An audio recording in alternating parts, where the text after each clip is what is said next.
So, actually, first and foremost, the main thing is misconception that for obtaining an enlightenment and final result, it's absolutely necessary to go away for retreat for about 20 years or so in some country house or somewhere else. There were people who were engaged in such sitting selfless feat, like Gautama Buddha, for example. As you know, Dhammo Bodhidharma, who was sitting for 9 years, watching the wall.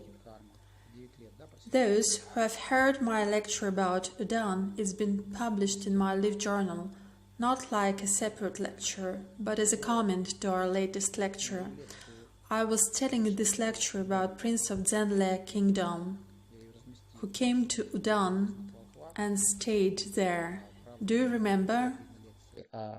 Комментариям к нашей последней лекции. Аудиолекция такая. Вот там я рассказывал про принца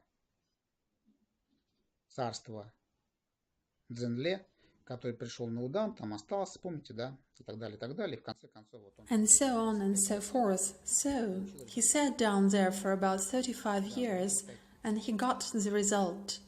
Yes, there were such masters, but there were also other ones who did not sit down in any caves, but were engaged in self-awareness in their common life, at home. You know that not very my favorite Osho, but nevertheless I should pay tribute to his eloquence and images he managed to find. Just remembering some words of his on this topic, I can tell you such a story. He said so. Many people went to Himalayas for wisdom and enlightenment, and it seemed to them they got the result there. They dwelt in blessed silence.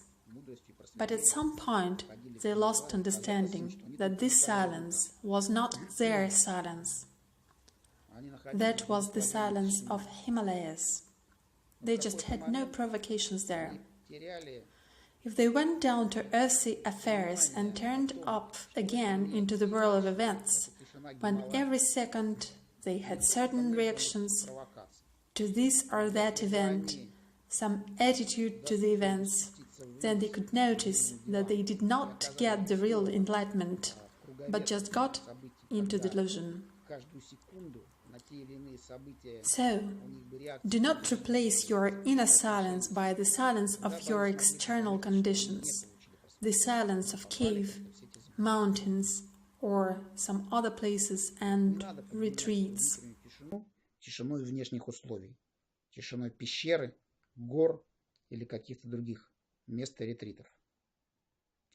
Наоборот, была такая... Just on the contrary, there was such a case when Gautama Buddha, already being enlightened, was passing some village and was carrying fruits in a basket to his students, and he was passing the village where he was not loved, was not favored, where his teaching was considered as charlatanism, and they started insulting, they spit in him, were mocking at him, and Buddha stood still, listened a little, and then he bowed to them and gave them the basket with the fruit. Then he turned around and went away. They first stood frozen and then ran after him and asked him a question. Why did you do so? We damned you, but you bowed to us and presented fruit to us. He said, because it's easy to be enlightened, in quotes, to be calm and quiet and always deadpan when you are surrounded by favorable conditions, when you are surrounded by those who love you. They wait for every word of mine, they wait for wisdom, and anything I tell, even if stupid things, they, especially one of them, named Ananda, would write down immediately. And you are completely different. You insult me, spit on me, and I'm standing listening to you, and also I listen to my reaction to your words and actions. And I don't have reaction. You say anything you want, and I don't give a damn. I don't care. And this makes me sure of my being enlightened. You showed to me this. Thanks